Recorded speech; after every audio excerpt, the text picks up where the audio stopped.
President Trump, in a personal phone call to a grieving military father, offered him $25,000 and said he would direct his staff to establish an online fundraiser for the family, but neither happened, the father said.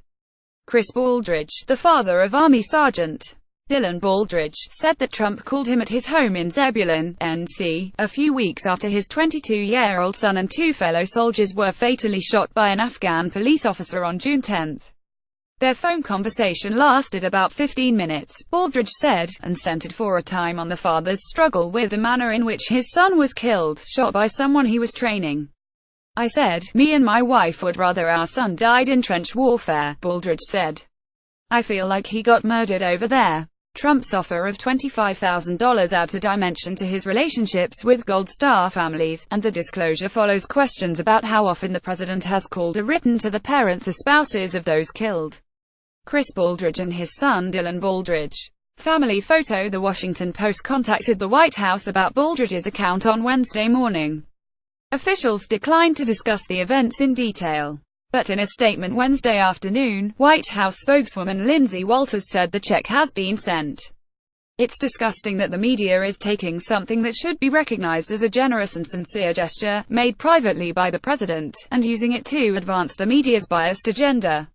It took 18 months for President Barack Obama to fulfill a similar promise made to the family of Kayla Mueller, who was killed in 2015 while she was held captive by the Islamic State in Syria. Obama's undisclosed sum, for a charity set up in Mueller's name, arrived only after a report by ABC News called attention to what the president later described as an oversight. Trump said this week that he has called every family of somebody that's died, and it's the hardest call to make. At least 20 Americans have been killed in action since he became commander-in-chief in January. The Post interviewed the families of 13. About half had received phone calls, they said. The others said they had not heard from the president. In his call with Trump, Baldridge, a construction worker, expressed frustration with the military's survivor benefits program. Because his ex-wife was listed as their son's beneficiary, she was expected to receive the Pentagon's $100,000 death gratuity, even though I can barely rub two nickels together, he told Trump. The president's response shocked him. He said, "I'm going to write you a check out of my personal account for $25,000, and I was just floored," Baldridge said. "I could not believe he was saying that, and I wish I had it recorded because the man did say this." He said, "No other president has ever done something like this, but he said, I'm going to do it." The president has been on the defensive since details emerged of his phone call Tuesday with the widow of Sergeant David T. Johnson, who was killed October 4 along with 3 other U.S. soldiers in Niger.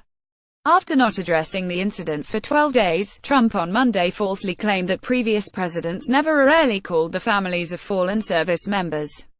In fact, they did so regularly. White House officials circulated a statement of sympathy for the soldiers killed in Niger after the attack, but it was never released, Politico reported Wednesday.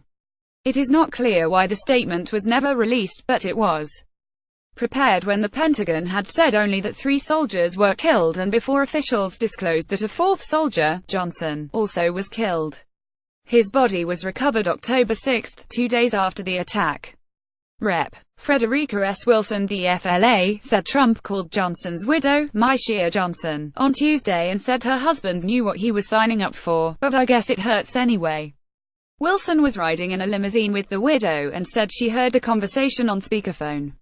Attempts to reach Myshia Johnson on Wednesday were unsuccessful. Trump denied the allegation Wednesday, saying in a tweet that Wilson had totally fabricated what happened and that he had proof, but the soldier's childhood guardian, Kawanda Jones Johnson, told the Post that she also was in the car when Trump called, and said that President Trump did disrespect my son and my daughter and also me and my husband. Trump later expanded his denial, saying that he did not say what Wilson alleged and that she knows it. He added, "I had a very nice conversation with the woman, with the wife who sounded like a lovely woman.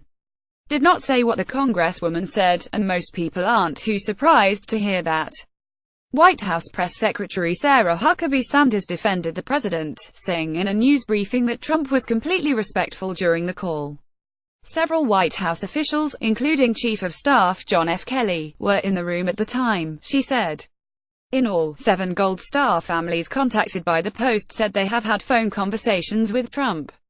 Most said they appreciated the gesture. 4 other families said they have not received a call and were upset. 1 said Trump had not called but that they knew the late soldier would not want his death politicized. An additional family said it had corresponded with the White House but declined to elaborate. The Associated Press reached one other family, that of Army Spec. Etienne Murphy, 22. His mother said she received neither a call nor a letter from the president. Baldridge said that after the president made his $25,000 offer, he joked with Trump that he would bail him out if he got arrested for helping. The White House has done nothing else other than send a condolence letter from Trump, the father said. I opened it up and read it, and I was hoping to see a check in there, to be honest, the father said. I know it was kind of far-fetched thinking. But I was like, damn, no check. Just a letter saying I'm sorry. The experiences of other Gold Star families were more typical. The family of Sergeant Cameron H. Thomas, a 23-year-old Army Ranger killed April 27 in a raid on the Islamic State in Afghanistan, met with Vice President Pence at Dover Air Force Base in Delaware as the soldier's casket arrived from overseas. They had a 20-minute call with Trump about 2 weeks later, said Thomas' father, Andre. He gave his condolences and made some comments how different his paperwork was when it went across his desk, the father said in a phone interview. Said most of the paperwork he sees in these types of deaths says, he's respected by his peers. He said Cameron stuck out because it said he was respected and loved by his peers. Thomas said he spoke at length about his son's love for the Army and his determination to become a Ranger, a distinction he earned at age 19. About midway through the phone call, Thomas said he told Trump that he had voted for him, and that got him on another tangent that extended the conversation for about 10 minutes. The president then spoke about his work in office and the strides that helps made in the short time he'd been president, Thomas said. Thomas said the family was touched by the phone call.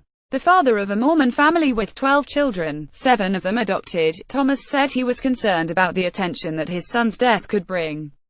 But talking to the president helped him put things in perspective and realize that his son belonged to the country.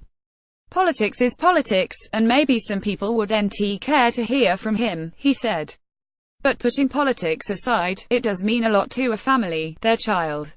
William J. Lee, 40, said his entire family spoke by phone with Trump after his brother, Army First Lieutenant Weston Lee, 25, was killed in Mosul, Iraq, on April 29.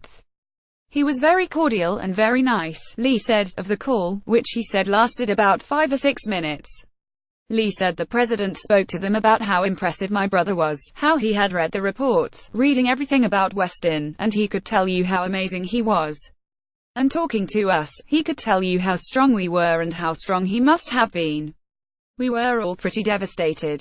It meant something, the leader of our nation calling us and showing the honor and respect to my brother that I feel my brother earned, Lee said, his voice cracking. Quinn Butler, whose 27-year-old brother, Aaron, was killed in August by an explosion in Afghanistan, said that their parents received numerous letters from generals and other leaders, but no call or letter from Trump. Staff Sergeant Aaron Butler, a Special Forces soldier, was very supportive of Trump and appreciative for what he has done for the military, his brother said. Quinn Butler said his brother believed that Trump helped initiate some changes that have enabled commanders to make more progress against the militants in Afghanistan. Butler said that he was surprised that his parents did not receive a call from Trump, considering his brother was a very elite soldier, a soldier who had given everything. But he said that the soldier would not want his death politicized. I think that Aaron would be very upset if anything was manipulated to show that he didn't support Trump and that he wasn't appreciative of the things that he did do, because he was, the brother said. Vince Brooks' son, Sergeant Rose Heine Brooks, 30, was killed August 13 in Iraq. He has not heard from the White House. The president's claim this week that he had called every military family to lose a son or daughter only upset the Brooks family more. Brooks said that after watching the news on Tuesday night he wanted to set up a Twitter account to try to get the president's attention. I said to my daughter, can you teach me to tweet, so I can tweet at the president and tell you he's a liar, he said. You know when you hear people lying, and you want to fight, that's the way I feel last night. He's a damn liar. Julie Tate, Ann Gearan and Christine Phillips contributed to this report.